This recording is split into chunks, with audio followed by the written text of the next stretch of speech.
Mr. Ghilardi, ambassadors, fellow Americans, visitors from abroad. You are not the quietest group that have come to visit us on the White House, but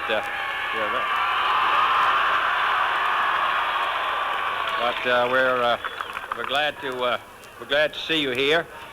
I wonder how many in this audience comes from different parts of the world. Perhaps first we'll start with this hemisphere. How many come from Canada or Latin America? And then how many come from Europe? Well, we'll divide Europe. How many from Scandinavia? And then the rest of Europe. And then Africa.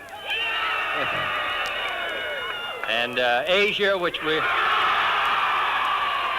And Australia or New Zealand.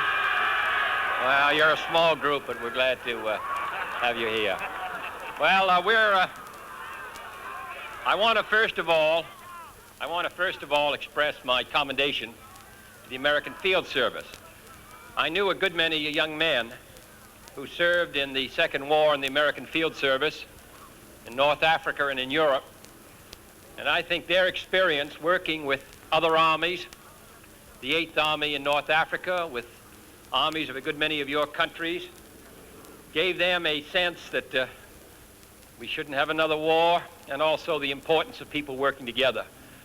I hope when you go back to your country and you read all the terrible things that they write and say about the United States, that you will occasionally remember that they are talking about a family in Davenport, Iowa, or in Massachusetts, or in California.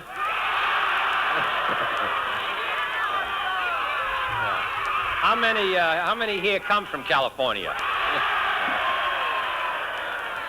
In any case, I hope you'll remember that that the United States is not it or a unit, but the United States are 180 million people who are going through the same experiences that your people are going through, who suffer the same concerns, who I think live with the same idealism, who recognize that they fall short of their goals, but at least are attempting to carry out the very difficult and responsible task of self-government. This effort, which has been made to bring you to the United States and bring the students of the United States around the world, has not been made merely to give you an interesting year. It has been made because a judgment has been reached that you will be among the future leaders of your country, that you carry with you a sense of responsibility and commitment, and that when you go home, you will not be a friend of the United States, but rather a friend of peace, a friend of all people, that you will desire to see goodwill among all nations, and that you will stand in your community, in your state, and in your country for those principles which motivate us all around the globe. A chance for everyone, a fair chance for everyone, and also for a world in which we have some hope for peace. If we're able to do that, this will be the most remarkable generation in the history of the world. No generation has passed.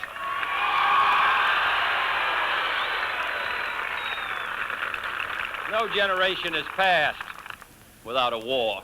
War has taken up most of the time of the human race. And now we have the terrible responsibility, at a time when we have weapons which will destroy the human race, of working out means of living together. That is a difficult task. And that is what you should spend your life, along with pursuing your own private interests. That's what we hope you'll spend your life doing. And that your visit to the United States will serve not only to provide a link with us, which we hope you'll maintain, but also will broaden your horizons so that in your own country you can be the kind of citizen of which they're proud, which they'll support, and to whom they'll look to for leadership. So we're glad to welcome you here today.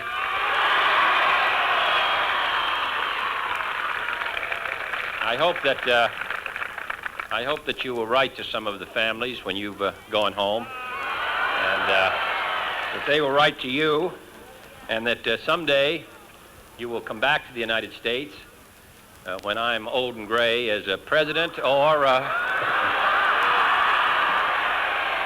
as a president, or even more importantly, as a First Lady of your country. Thank you.